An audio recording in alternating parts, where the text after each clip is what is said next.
आज संध्याकाळच्या नाश्त्यासाठी झटपट बनणारे मस्त असे 2 वेगवेगळे पराठे मी बनवले।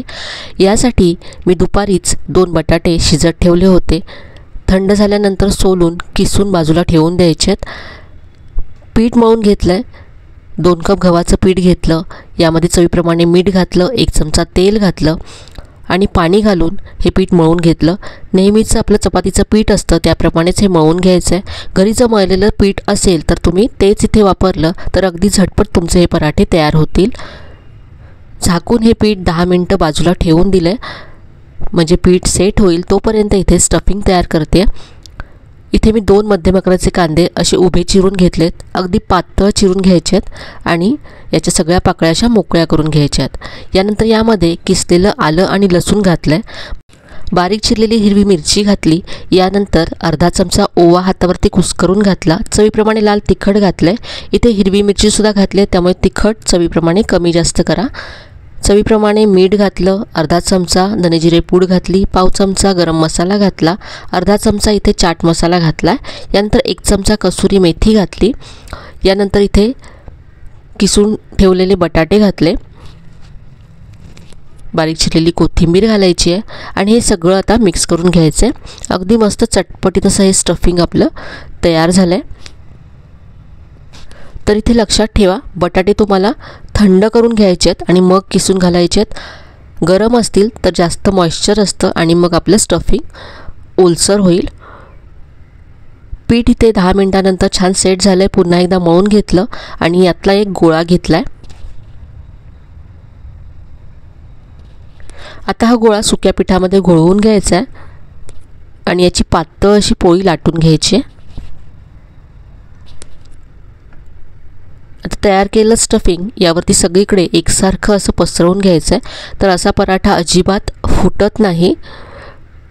आपण आलू पराठा बनवतो तर तो फुटायची शक्यता खूप असते। अशा पद्धतीने बनवून पहा, अजिबात पराठा तुमचा फुटणार नाही।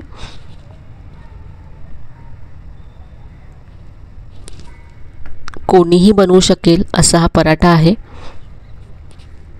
अशा पद्धतीने याला फोल्ड करायचं आहे।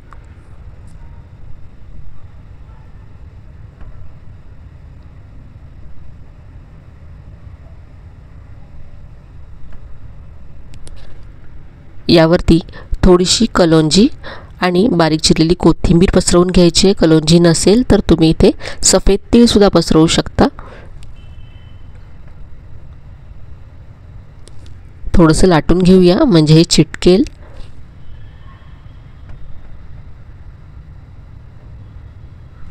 सुकं पीठ लावून पराठा पातळ करून घ्यायचा आहे।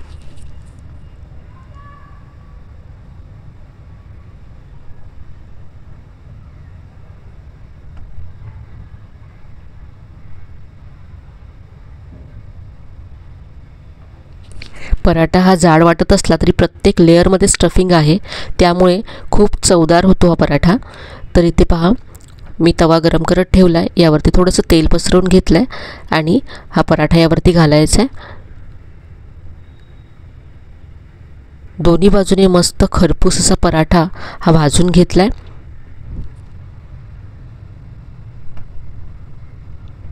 यावरती बटर पसरवून घ्यायचं आहे। मुलांसाठी अगदी मस्त अशी ही रेसिपी आहे।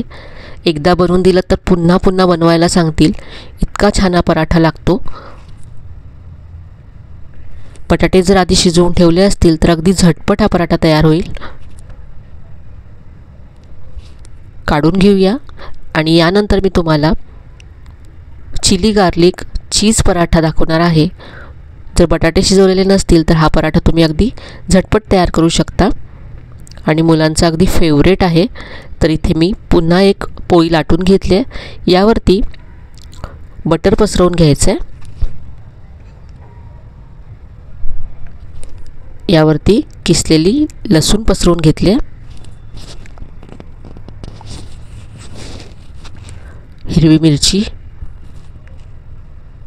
लहान मुलांसाठी बनवत असाल तर हिरवी मिरची नाही घातली तरी चालेल, बारीक चिरलेली कोथिंबीर घातली आहे, चिली फ्लेक्स घातलेत,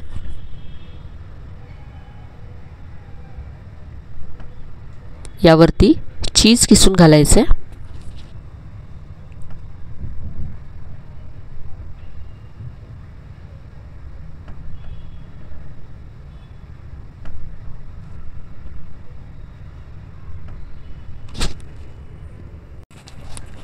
आता याचा असा रोल करायचा आहे.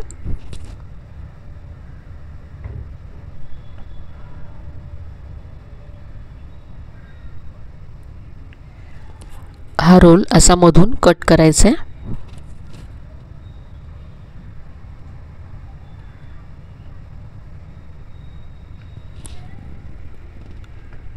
आणि पहा या पद्धतीने हा रोल असा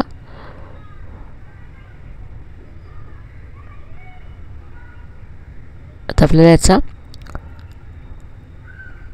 असा गोळा तयार करायचा आहे रोल करून.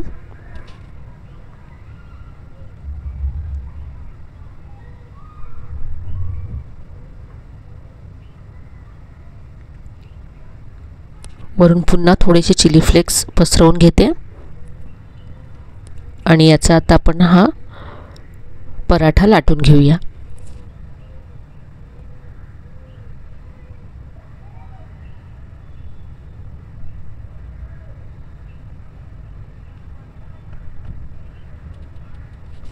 बटाटे जर शिजवलेले नसतील आणि आयत्या वेळेला तुम्हाला काहीतरी झटपट बनवायचे तर असा पराठा तुम्ही बनवू शकता.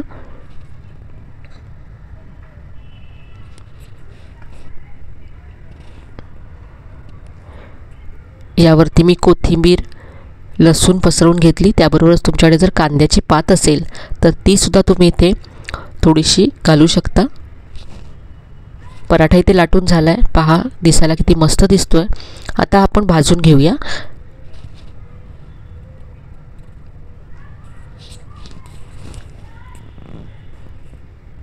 थोडंसं तेल तूप किंवा बटर पसरवून घ्यायचं आहे आणि दोन्ही बाजूनी हा पराठा आता छान खरपूस भाजून घ्यायचा आहे. मुलांच्या टिफिनसाठी अगदी झटपट हा पराठा तयार होईल. पहा किती मस्त दिसतोय. यावरती आपण बटर पसरवून घेऊया. याचे लेयर्स पहा किती छान दिसत आहेत. काढून घेऊया. तर हा आपला चिली गार्लिक चीज पराठा तयार झाला आहे. तर दोन्ही पराठे इथे पाहू शकता दिसायला किती मस्त दिसत आहेत. झटपट तयार होतात. मुलांच्या टिफिनसाठी नाश्त्यासाठी तुम्ही बनवू शकता. नक्की बनवून पहा. रेसिपी आवडली असेल तर व्हिडिओला लाईक करा, शेअर करा.